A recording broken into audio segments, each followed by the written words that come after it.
tu es fatigué. Peut-être que tu ne sais même pas exactement pourquoi, mais tu le ressens.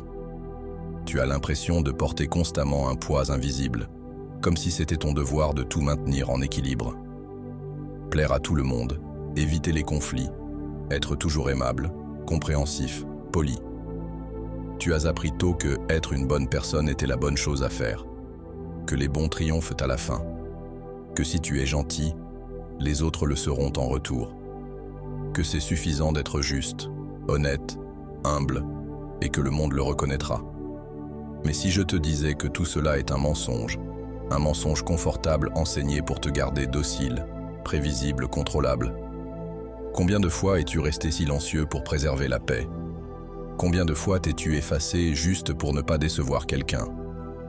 Combien de fois as-tu laissé quelqu'un te manquer de respect, profiter de toi, et pourtant, tu as souri, tu as dit « tout va bien ». Tu as ravalé tes larmes, ta colère, ta fierté, au nom d'une soi-disant vertu qui ne t'a fait qu'être ignorée. Écoute attentivement. Le monde ne récompense pas les gentils, il récompense les stratégiques. Si tu es ici, c'est parce que tu l'as déjà ressenti dans ta chair. Tu as été frustré en essayant d'être le gentil, la bonne personne, l'ami compréhensif. Et maintenant, tu commences à réaliser que plus tu essaies d'être accepté, moins tu es respecté. Plus tu cèdes, plus on exige de toi. Plus tu donnes, moins on te valorise. Et c'est là qu'intervient Machiavel. Machiavel n'était pas le diable que beaucoup décrivent. Il fut peut-être le premier à dire la vérité nue sur le fonctionnement du pouvoir. Il a compris quelque chose que la plupart refusent d'accepter. Une moralité pure, détachée de la réalité, est un piège. Être perçu comme bon n'est pas la même chose qu'être efficace, juste ou digne. Dans cette vidéo, nous allons parler sans filtre, sans masque, de pourquoi tu dois cesser d'essayer d'être une bonne personne. Et non, cela ne signifie pas devenir cruel ou froid. Cela signifie te réveiller. Te réveiller du rêve enfantin que le monde est juste et qu'il suffit d'être vertueux pour être récompensé. Nous allons exposer la vérité, aussi inconfortable soit-elle. Tant que tu essaies de plaire à tout le monde, tu seras entre leurs mains, un otage de ta propre gentillesse. Et si tu es déjà fatigué d'être utilisé, ignoré, écarté, peut-être est-il temps de changer, d'apprendre de Machiavel ce qu'on ne t'a jamais enseigné, et enfin prendre le contrôle de ta vie. Prêt? Alors, commençons. Crois-tu encore que le monde valorise les bonnes personnes? Regarde autour de toi. Qui sont les plus admirés? Qui occupent des postes de leadership? Qui gagne le respect, l'influence, la place? Sont-ce les plus généreux, les plus compatissants, les plus justes? Ou sont-ce les plus stratégiques, les plus assertifs, les plus difficiles à manipuler? La vérité est brutale. Le monde n'est pas gouverné par la gentillesse, mais par l'utilité. Machiavel l'a compris il y a des siècles. Il n'a pas écrit « Le Prince » pour enseigner comment être malveillant. Il a écrit pour montrer comment le jeu se joue. Et l'une des leçons les plus amères qu'il nous donne est celle-ci. Être bon ne suffit pas. Dans bien des cas, être bon est le moyen le plus rapide d'être écarté. Tu peux passer ta vie à être loyal, gentil, compréhensif. Tu peux donner le meilleur de toi, aider les autres sans rien attendre en retour. Mais le jour où tu ne seras plus utile, tu seras oublié, remplacé, réduit au silence. Et le pire, sans une once de culpabilité de l'autre côté.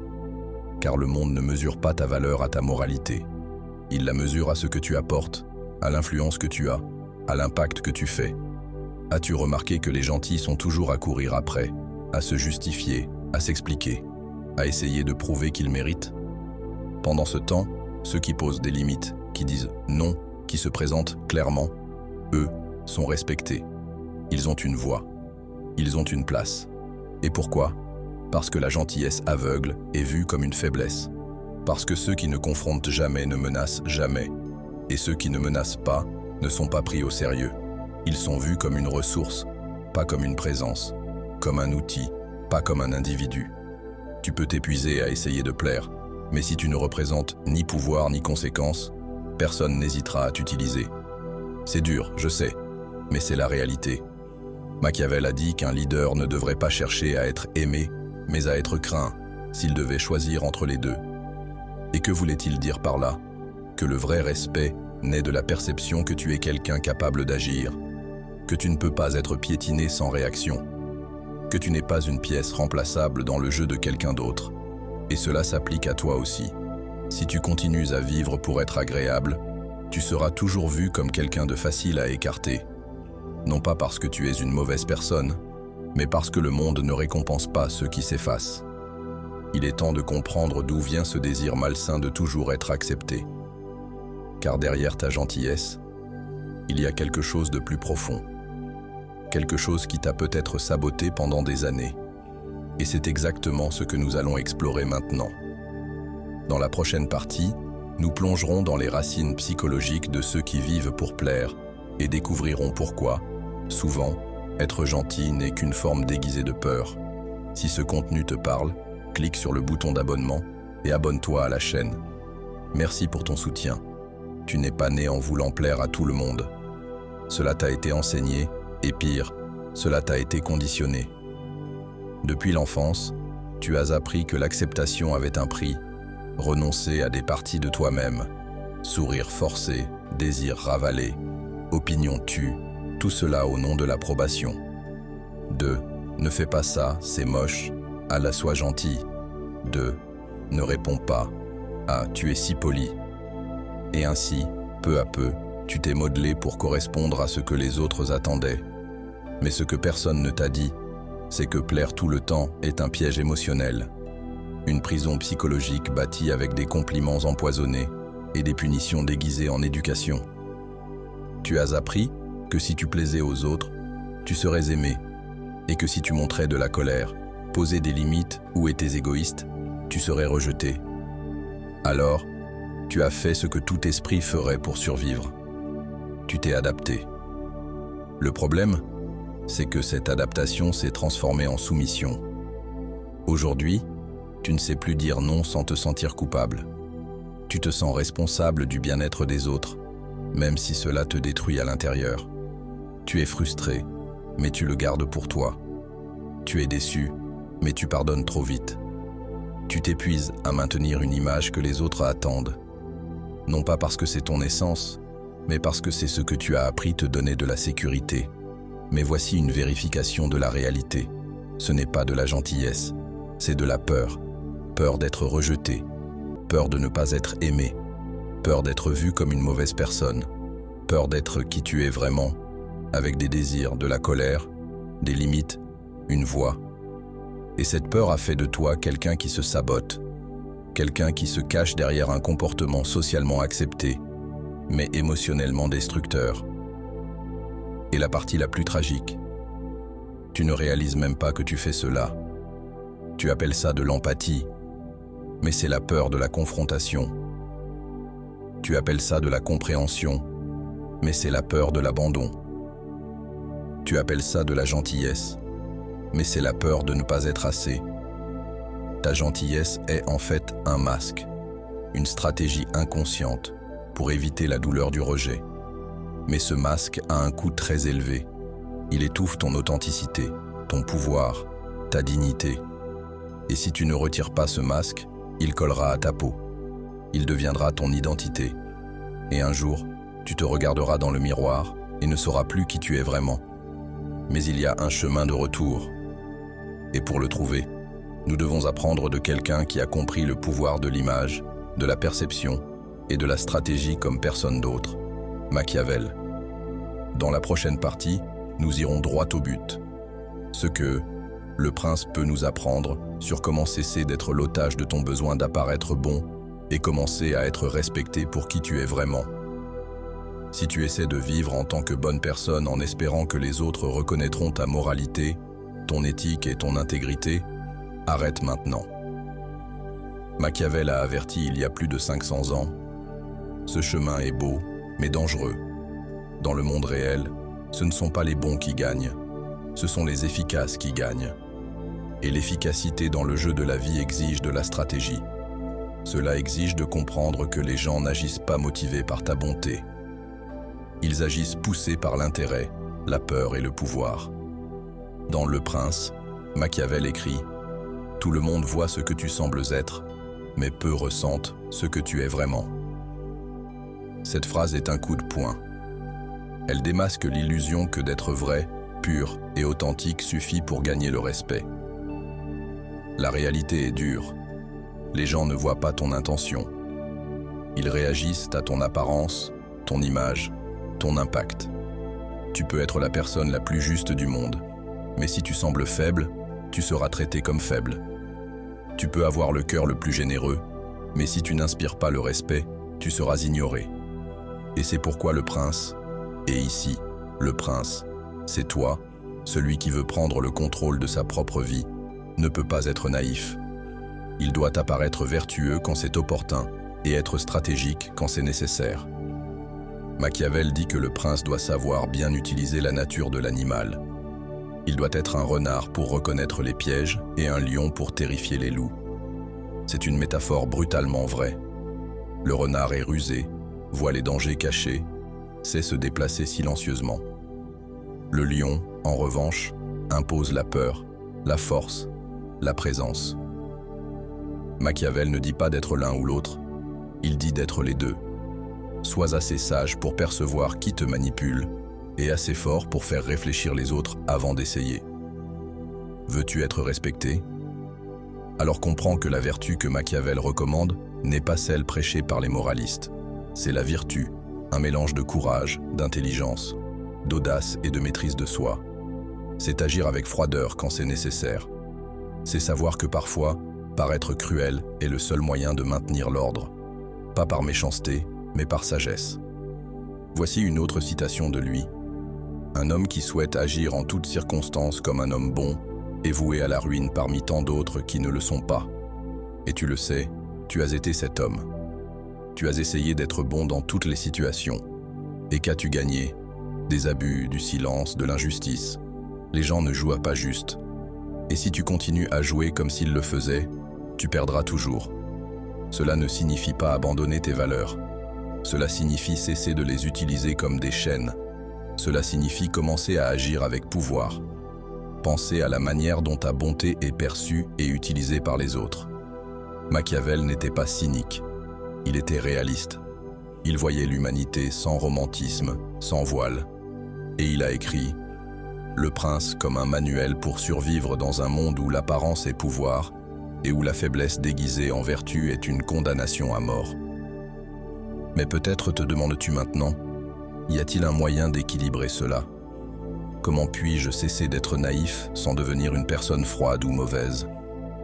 Dans la prochaine partie, nous briserons la fausse idée que tu n'as que deux choix, être gentil ou être cruel. Il y a un chemin du milieu, et il commence par la force de cesser de te mentir à toi-même. Il y a une confusion fatale qui détruit la vie de beaucoup de gens. L'idée que pour être bon, il faut être soumis. Que pour être une bonne personne, il faut tout accepter en silence, tout pardonner sans questionner, et vivre en ravalant ce qui te dérange pour maintenir la paix. Ce n'est pas de la gentillesse, c'est de la naïveté. C'est de la lâcheté déguisée en vertu. Et si tu ne comprends pas cette différence, tu continueras à être le paillasson émotionnel du monde. La vraie gentillesse ne te demande pas de t'annuler. Elle exige de la conscience, de la clarté, du choix. Être bon ne signifie pas être un idiot joyeux, toujours disponible, toujours souriant, toujours à se sacrifier pour ceux qui ne lèveraient pas un doigt pour toi. C'est de l'auto-aban. C'est une dépendance émotionnelle déguisée en moralité. La naïveté croit que les gens te traiteront avec le même cœur que tu as. La naïveté croit que le monde est juste et que si tu es intègre, les autres le reconnaîtront.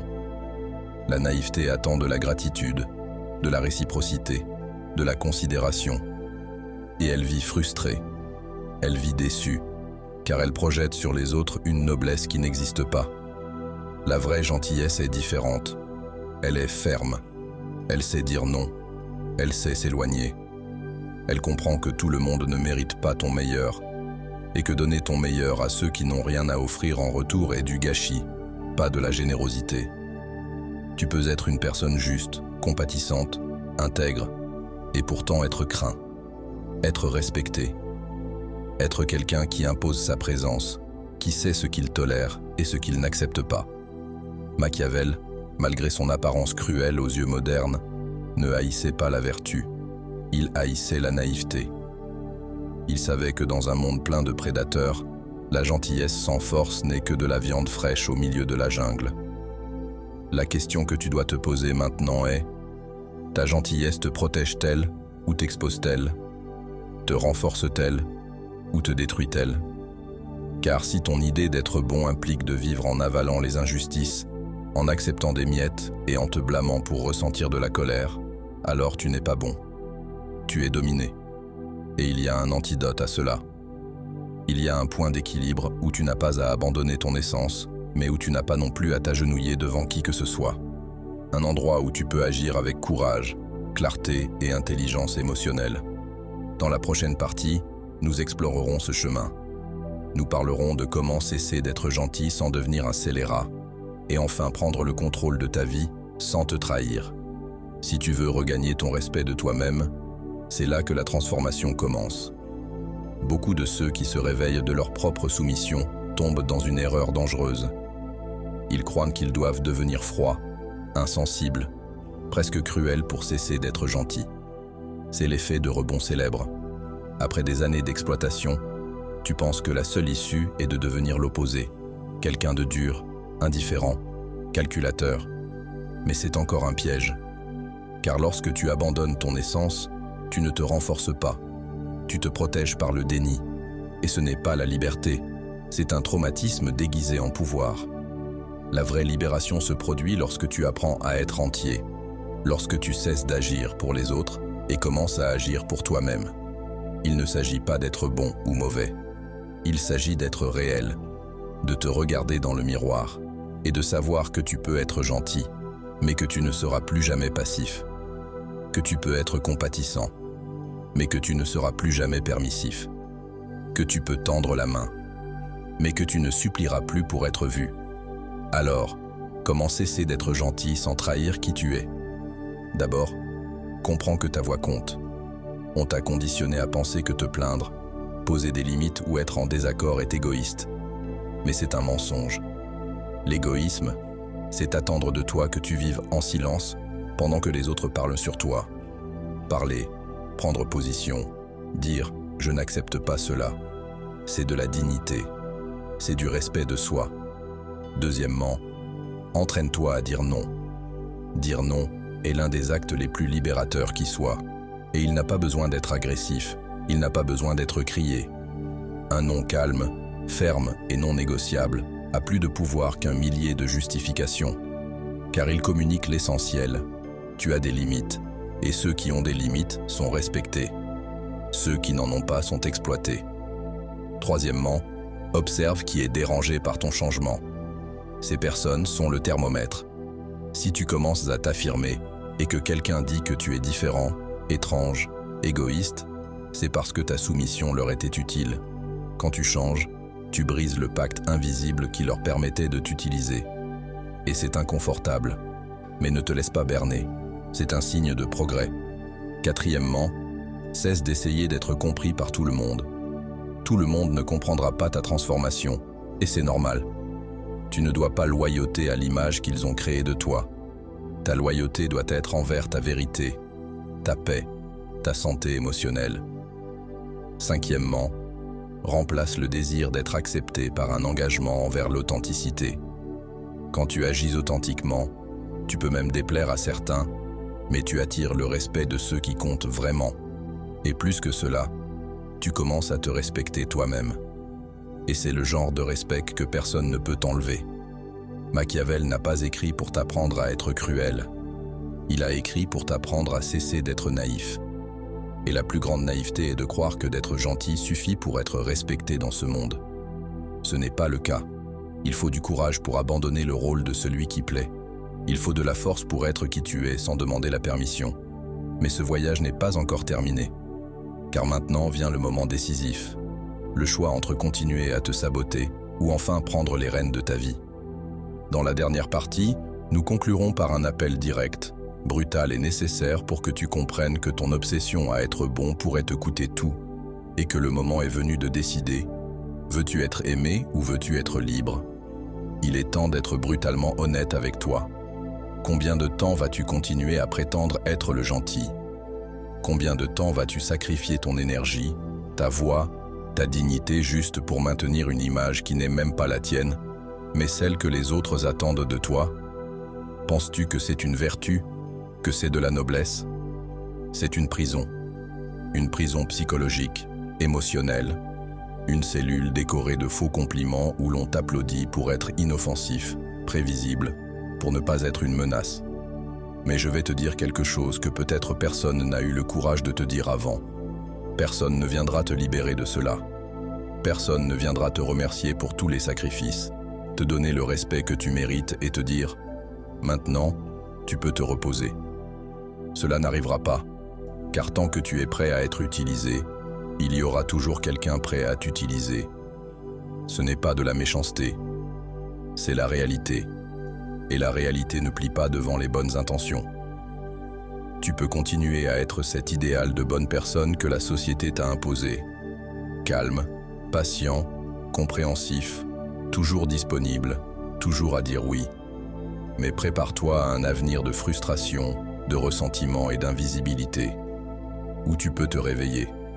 Tu peux décider ici et maintenant que ta gentillesse ne sera plus un collier autour de ton cou, que tu agiras avec intention, avec présence, avec fermeté, que tu choisiras quand être généreux, et envers qui, que tu ne donneras plus ce que tu ne reçois pas, que tu ne vivras plus à chercher l'approbation des autres comme un chien mendiant de l'affection. La vérité est simple, le monde respecte ceux qui se respectent eux-mêmes, et tu ne seras libre que lorsque tu cesseras de demander la permission d'exister. Alors, je te le demande, quand as-tu dit non pour la dernière fois sans te sentir coupable? Quand t'es-tu mis en premier pour la dernière fois? Quand as-tu fait quelque chose pour toi-même sans penser à ce que les autres en penseraient? Dis-le-moi dans les commentaires. Je veux connaître le moment où tu as réalisé que d'être gentil te détruisait. Cette conversation doit continuer, car il y a beaucoup de gens vivant dans la même prison, et tu pourrais être l'étincelle qui réveille quelqu'un. Et si cette vidéo t'a fait repenser ta manière de vivre, d'agir et de te voir, alors tu dois regarder la prochaine. Fais-moi confiance, c'est important. Le voyage ne fait que commencer.